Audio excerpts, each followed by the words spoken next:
ಮಹಾಬಲಿಪುರಂ ಅಥವಾ ಮಾಮಲ್ಲಪುರಂ ತಮಿಳುನಾಡಿನ ಪ್ರಸಿದ್ಧ ಐತಿಹಾಸಿಕ, ಧಾರ್ಮಿಕ ಮತ್ತು ಪ್ರೇಕ್ಷಣೀಯ ಸ್ಥಳ. ಈ ಪ್ರವಾಸಿ ಆಕರ್ಷಣೆಗಳನ್ನು ನೋಡಲು ಪ್ರವಾಸಿಗರು ದೇಶದ ಮೂಲೆ ಮೂಲೆಗಳಿಂದ ಮಾತ್ರ ಅಲ್ಲದೆ ವಿದೇಶಗಳಿಂದಲೂ ಕೂಡ ಇಲ್ಲಿಗೆ ಭೇಟಿ ನೀಡ್ತಾರೆ. ಇಲ್ಲಿನ ಕಟ್ಟಡ ಮತ್ತು ಹಳೆಯ ಸ್ಮಾರಕಗಳು ಯುನೆಸ್ಕೋ ವಿಶ್ವ ಪರಂಪರೆಯ ತಾಣವೆಂದು ಪರಿಗಣಿಸಲಾಗಿದೆ. ಪಲ್ಲವ ಶೈಲಿಯ ವಾಸ್ತುಶಿಲ್ಪಗಳಿಗೆ ಈ ಸ್ಥಳ ಪ್ರಸಿದ್ಧಿಯನ್ನು ಪಡೆದುಕೊಂಡಿದೆ. ಚೆನ್ನೈನಿಂದ ಸುಮಾರು 58 ಕಿಲೋಮೀಟರ್ ದೂರದಲ್ಲಿದೆ ಮತ್ತು ಬೆಂಗಳೂರಿನಿಂದ ಸುಮಾರು 335 ಕಿಲೋಮೀಟರ್ ದೂರದಲ್ಲಿದೆ.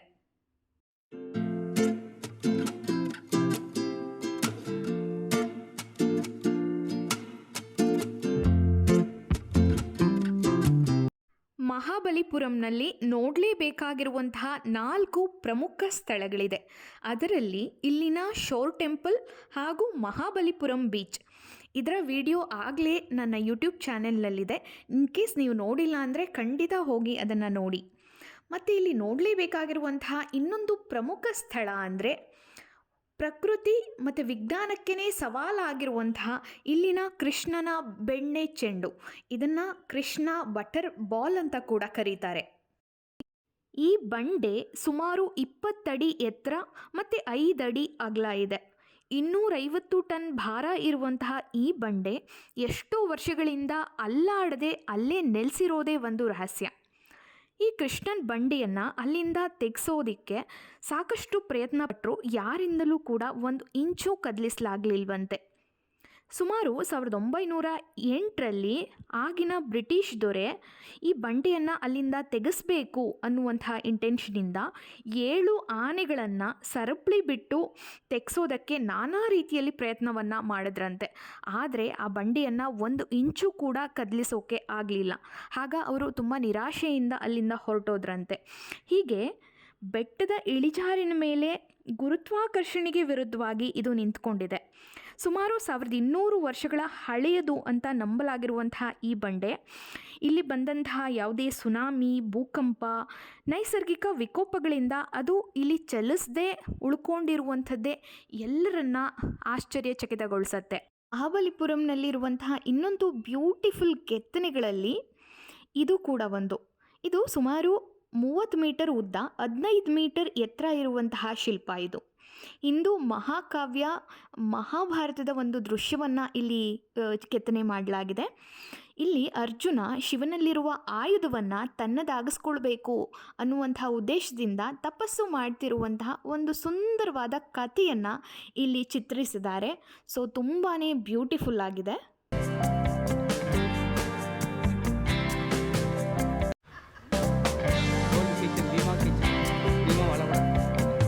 ಭೀಮಾ ಕಿಚನ್.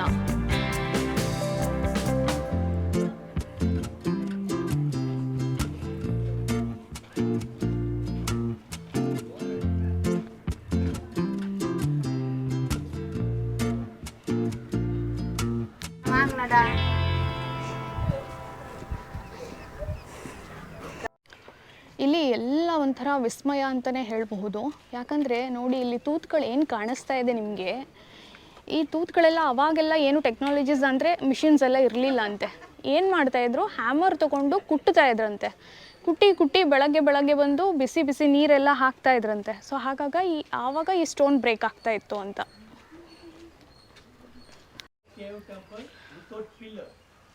ನೀವು ಬಟರ್ ಬಾಲ್ ಮುಗಿಸ್ಕೊಂಡು ಸ್ವಲ್ಪ ಮುಂದೆ ಬಂದ ತಕ್ಷಣ ಇಲ್ಲಿ ಒಂದು ದೇವಸ್ಥಾನ ಸಿಗುತ್ತೆ.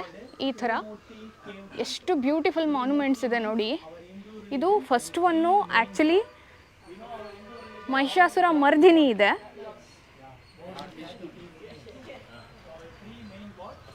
ಇಲ್ಲಿ ಭಗವಾನ್ ವಿಷ್ಣು ದೇವರು ನೋಡಿ, ಪಲ್ಲವ ಟೈಮಲ್ಲಿ ಎಷ್ಟು ಬ್ಯೂಟಿಫುಲ್ಲಾಗಿ ಕಟ್ಟಿದ್ದಾರೆ ಇವರು ಎಲ್ಲ. ಇಲ್ಲಿ ಶಿವ,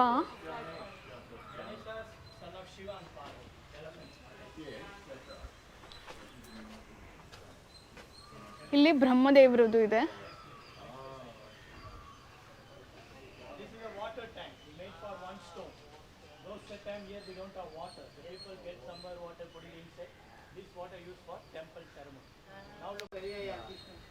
Shiva. 1500 years old ಇದೆ ಈ ಟೆಂಪಲ್ ನೋಡಿ. ಯಾವ ಸುನಾಮಿ ಬಂದರೂ ಏನೇ ಬಂದರೂ ಕೂಡ ಇವತ್ತಿಗೂ ಇಷ್ಟೊಂದು ಸ್ಟ್ರಾಂಗಾಗಿ ನಿಂತ್ಕೊಂಡಿದೆ.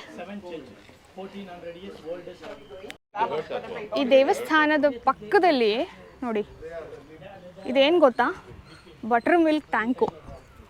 ಪಲ್ಲವಾಸ್ ಟೈಮಲ್ಲಿ ಮಜ್ಜಿಗೆ ಸಿಲ್ಬೋದಕ್ಕೆ ಇದನ್ನು ಯೂಸ್ ಮಾಡ್ತಾ ಇದ್ರಂತೆ. ಬಟ್ ಇವಾಗಿದು ಎಂಟಿ ಇದೆ, 5 ಫೀಟ್ ಇದೆ ಇದು. ಅವಾಗೆಲ್ಲ ಕೈಯಲ್ಲಿ ಇದನ್ನು ಕುಟ್ಟಿ ಕುಟ್ಟಿ ನೋಡಿ ಎಷ್ಟು ಪ್ರಾಪರ್ ಶೇಪ್ ಮಾಡಿ ಎಷ್ಟು ಚೆಂದ ಮಾಡಿದ್ದಾರೆ.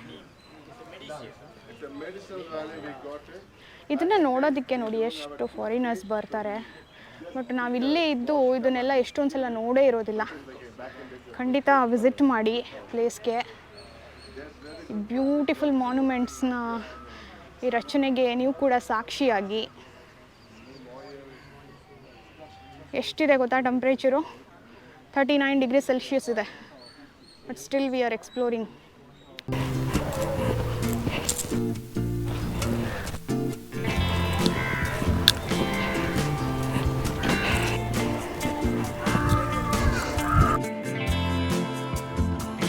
ಅಲ್ಲಿಂದ ಸ್ವಲ್ಪ ಮುಂದೆ ಬಂದರೆ ನೋಡಿ, ಇದೇನು ಗೊತ್ತಾ, ಓಲ್ಡನ್ ಡೇಸಲ್ಲಿ ಇಲ್ಲಿ ಸಾಧುಗಳೆಲ್ಲ ಮೆಡಿಟೇಷನ್ಸ್ ಮಾಡ್ತಾಯಿದ್ರಂತೆ.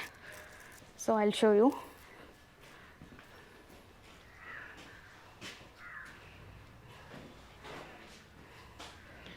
ಅಬ್ಬಾ, ಆ ಕಡೆ ಸಿಕ್ಕಾಪಟ್ಟೆ ಬಿಸಿಲಿದೆ ಆಚೆ.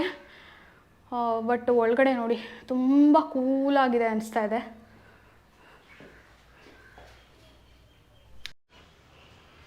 ನೋಡಿ, ಈ ಕೆತ್ತನೆನ ಸೂಕ್ಷ್ಮವಾಗಿ ಅಬ್ಸರ್ವ್ ಮಾಡಿದ್ರೆ ಕೆಳಗಡೆ ಬೇಬಿ ಎಲಿಫೆಂಟ್ ಇದೆ, ಇಲ್ಲಿ ದೊಡ್ಡ ಎಲಿಫೆಂಟ್ ಇದೆ, ಮೇಲ್ಗಡೆ ಅದ್ರದ್ದು ಮುಖ ಮಾತ್ರ ಇದೆ. ಅದ್ರ ಪಕ್ಕ ಇದು ಮೋಸ್ಟ್ಲಿ ನವಿಲ್ ಅನ್ಕೋತೀನಿ, ಇದು ಮಂಕಿ. ಇವರೆಲ್ಲ ಫ್ರೆಂಡ್ಸ್ ಅಂತೆ. ನೋಡೋಣ ಇಲ್ಲಿ ಏನಿದೆ ಅಂತ.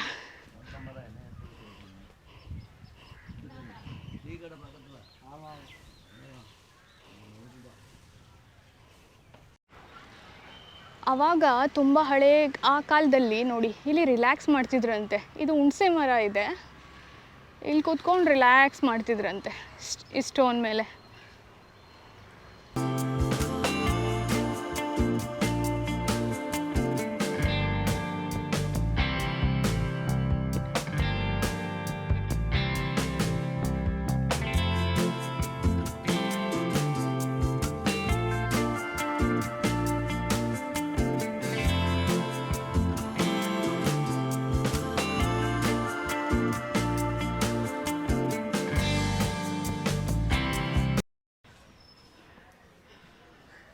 ನೋಡಿ, ಗಣಪತಿ ಟೆಂಪಲ್ ಇದೆ. ಇದು 300 ಇಯರ್ಸ್ ಓಲ್ಡು.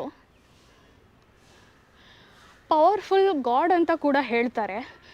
ಮನಸ್ಸಿನಲ್ಲಿ ಏನಾದರೂ ಇದ್ದರೆ ನೀವು ಕೇಳ್ಕೊಳ್ಬಹುದು ಅಂತ. Wow, beautiful Ganapati. ಈ ಥರ ಗಣಪತಿ ನಾನು ನೋಡೇ ಇಲ್ಲ ಆ್ಯಕ್ಚುಲಿ. ವಾವ್, ಗಣೇಶ ರಥ ಅಂತಲೂ ಕರೀತಾರೆ ಇದನ್ನು.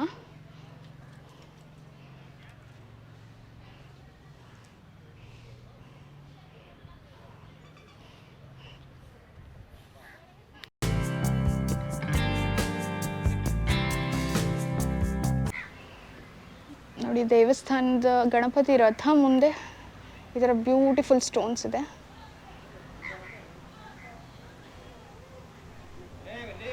ಈ ಸ್ಟೋನ್ ನೋಡಿ ಹೆಂಗಿದೆ, ಸ್ಟ್ರೇಟಾಗಿ ಕಟ್ ಮಾಡಿದ್ದಾರೆ.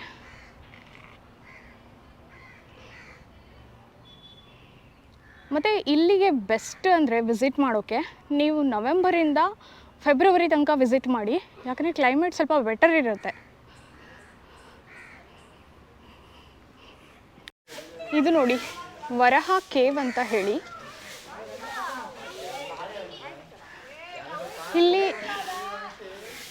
ಇಲ್ಲೂ ಕೂಡ ಯಾವುದೇ ಮೂರ್ತಿ ಇಲ್ಲ.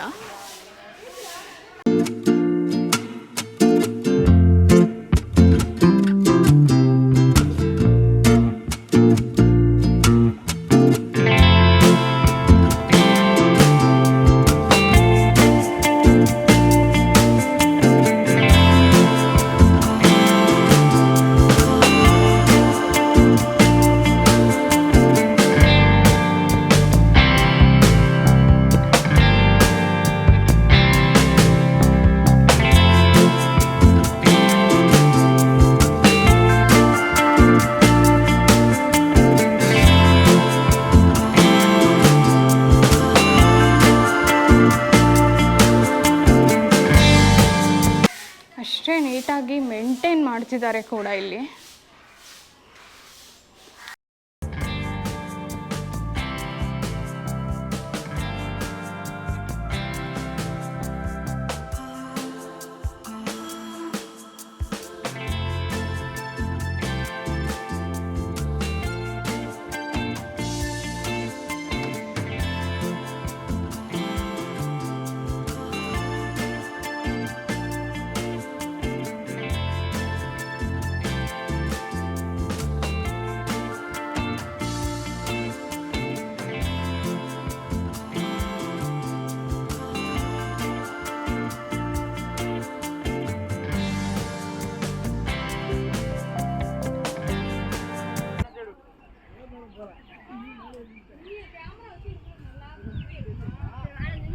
ನೋಡಿ ಈ ಸ್ಟೋನು ದ್ರೌಪದಿಯವರು ಸ್ನಾನ ಮಾಡ್ತಾ ಇದ್ರಂತೆ ಇಲ್ಲಿ. ಅಲ್ಲಿ ಏನು ಕಾಣಿಸ್ತಿದೆ ಅಲ್ಲ, ಅದು ಲೈಟ್ ಹೌಸ್ ಅಂತ. ಸೊ ನಾನು ನಿಮಗೆ ಮರೀನಾ ಬೀಚ್ ಚೆನ್ನೈಯಲ್ಲಿ ಅದಿದೆ ಅಂತ ತೋರಿಸಿದ್ದೆ. ಅಂದರೆ ಅಷ್ಟು ಮೇಲ್ಗಡೆಯಿಂದ ನೀವು ಮಹಾಬಲಿಪುರಂ ವ್ಯೂನ ತುಂಬ ಬ್ಯೂಟಿಫುಲ್ಲಾಗಿ ನೋಡ್ಬೋದು. ನೀವು ಇಲ್ಲಿಗೆ ಬಂದರೆ ಖಂಡಿತ ಅಲ್ಲಿಗೆ ವಿಸಿಟ್ ಮಾಡಿ.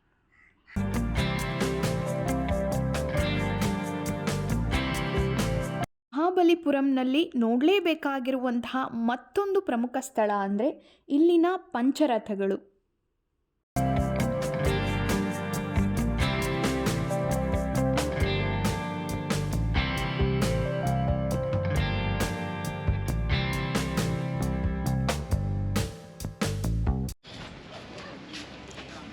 ಇಲ್ಲಿ ಆ್ಯಕ್ಚುಲಿ 5 ರಥಾಸ್ ಇದೆ.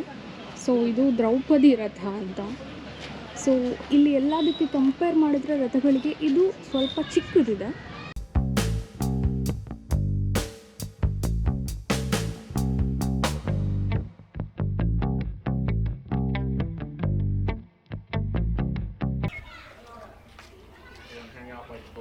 ನೋಡಿ ಇದು ಬ್ಯೂಟಿ ಏನಂದರೆ, ಒಂದೇ ಸ್ಟೋನಲ್ಲಿ ಎಷ್ಟು ಬ್ಯೂಟಿಫುಲ್ಲಾಗಿ ಈ ಥರ ಎಲ್ಲ ರಚನೆಗಳನ್ನ ಮಾಡಿದ್ದಾರೆ. ದ್ರೌಪದಿ ರಥದ ಹಿಂದೆ ಎಷ್ಟು ದೊಡ್ಡ ನಂದಿ ಇದೆ. ಕ್ಯಾಮ್ರಾದಲ್ಲಿ ಅಷ್ಟೊಂದು ಗೊತ್ತಾಗಲ್ಲ, ಬಟ್ ಆ್ಯಕ್ಚುಲಿ ತುಂಬಾ ದೊಡ್ಡದಿದೆ. See, beautiful Nandi.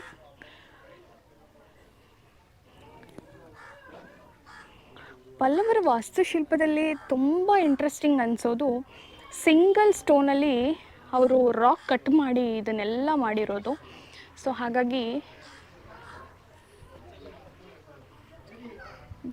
ತುಂಬ ಬ್ಯೂಟಿಫುಲ್ ಮಾನ್ಯುಮೆಂಟ್ಸ್.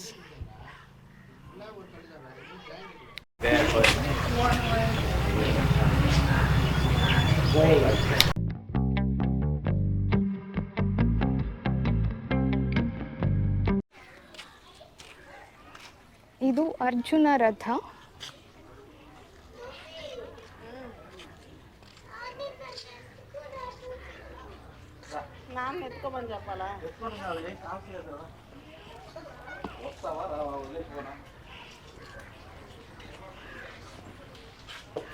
ಒಳಗಡೆ ಯಾವುದೇ ರೀತಿ ಮೂರ್ತಿ ಇಲ್ಲ, ಬಟ್ ಒಂದೇ ಒಂದು ಸ್ಟೋನ್ನ ಎಷ್ಟು ಚೆನ್ನಾಗಿ ಕಾರ್ವಿಂಗ್ ಮಾಡಿದ್ದಾರೆ ನೋಡಿ. ಇಲ್ಲೇನೋ ಹೋಲ್ ಇದೆ, ಇಲ್ಲೇನೂ ಇಲ್ಲ ನೋಡಿ. ಎಷ್ಟು ದೊಡ್ಡ ಆನೆ ಕೆತ್ತನೆ ಮಾಡಿದ್ದಾರೆ. ಎಷ್ಟು ಟೈಮ್ ಹಿಡಿದಿರ್ಬೋದು ಆ ಸಮಯದಲ್ಲಿ ಇದು.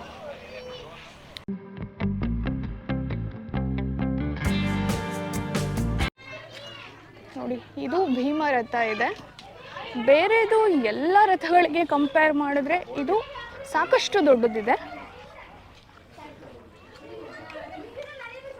ಸಿಂಗಲ್ ಸ್ಟೋನಲ್ಲಿ ಎಷ್ಟು ಬ್ಯೂಟಿಫುಲ್ ಆಗಿ ಮಾಡಿದ್ದಾರೆ ನೋಡಿ. ಇದು ನೋಡೋಕೆ ಅಂತಾನೆ ನೋಡಿ ಎಷ್ಟು ಜನ ಬರ್ತಾರೆ ನೋಡಿ. ಭೀಮರಥ ಎಲ್ಲದಕ್ಕಿಂತ ದೊಡ್ಡದಿದೆ. ಇಲ್ಲೂ ಕೂಡ ಯಾವುದೇ ಥರದ ಮೂರ್ತಿ ಇಲ್ಲ.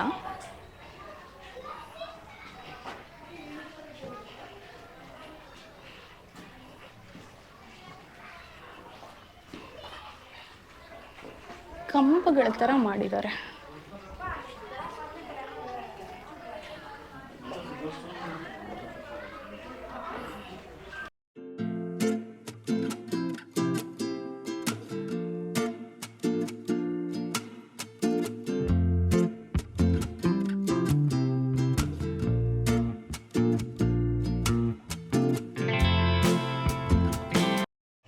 ಇದು ನೋಡಿ, ಧರ್ಮರಾಜ ರಥ ಅಂತ ಮಾಡಿದ್ದಾರೆ. ಧರ್ಮರಾಜ ರಥ ಇದೆ.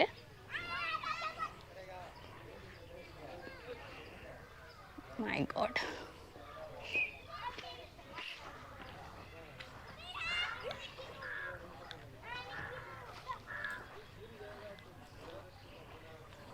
ಇದರಲ್ಲಿ ಕೂಡ ಯಾವುದೇ ಥರದ್ದು ವಿಗ್ರಹ ಅಥವಾ ಮೂರ್ತಿ ಆಗಲಿ ಇಲ್ಲ, ಮೂರ್ತಿ ಕೆತ್ತನೆ ಮಾಡಿಲ್ಲ.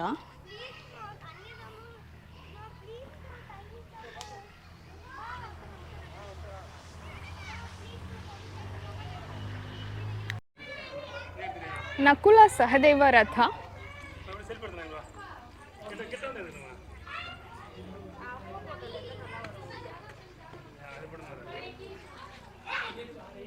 ಭೀಮ ರಥದ ಎದುರುಗಡೆ ಇದೆ ಇದು. ನೋಡಿ, ಇಲ್ಲೊಂದು ಅಬ್ಸರ್ವ್ ಮಾಡಬೇಕಾಗಿರೋದು, ಒಳಗಡೆ ಯಾವುದೇ ಥರದ ಮೂರ್ತಿಗಳಿಲ್ಲ.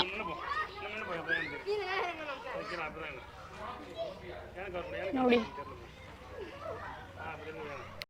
ಸ್ವಲ್ಪ ಮುಂದೆ ಬಂದರೆ ಇಲ್ಲಿ ಸ್ವಲ್ಪ ಗಾರ್ಡನ್ ಥರ ಮಾಡಿದ್ದಾರೆ. ಐ ಥಿಂಕ್ ಈವ್ನಿಂಗ್ ಟೈಮ್ ಬರ್ತೀರಾ ಅಂದರೆ ಸ್ವಲ್ಪ ಹೊತ್ತು ರೆಸ್ಟ್ ಮಾಡ್ಬೋದು ಇಲ್ಲಿ ಕೂತ್ಕೊಂಡು.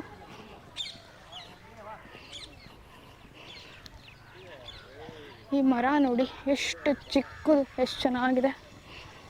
ಫೋಟೋಸ್ ಎಲ್ಲ ಕ್ಲಿಕ್ಕಿಸ್ಕೋಬಹುದು.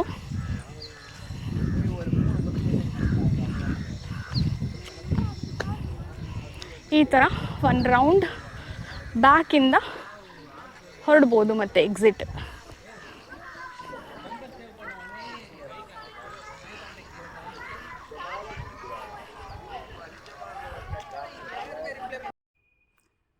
ಮಹಾಬಲಿಪುರಂ ವಿಡಿಯೋ ನಿಮ್ಮೆಲ್ಲರಿಗೆ ಇಷ್ಟ ಆಗಿದೆ ಅಂತ ಭಾವಿಸ್ತೀನಿ. ಇದ್ರ ಬಗ್ಗೆ ಏನೇ ಕ್ವೈರೀಸ್ ಇದ್ದರೂ ದಯವಿಟ್ಟು ನನ್ನ ಕಮೆಂಟ್ ಬಾಕ್ಸ್ನಲ್ಲಿ ತಿಳಿಸಿ. ಹಾಗೆ ನಿಮ್ಮ ಅನಿಸಿಕೆಗಳನ್ನು ಕೂಡ ತಿಳಿಸಿ. ಸೊ ನಾನು ಖಂಡಿತ ನಿಮ್ಮ ಎಲ್ಲ ಕಮೆಂಟ್ಸ್ಗೆ ರಿಪ್ಲೈ ಮಾಡ್ತೀನಿ. ಮತ್ತು ವಿಡಿಯೋ ಇಷ್ಟ ಆಗಿದ್ದರೆ ಲೈಕ್ ಮಾಡಿ, ನಿಮ್ಮ ಫ್ರೆಂಡ್ಸ್ ಜೊತೆಗೂ ಕೂಡ ಶೇರ್ ಮಾಡಿ.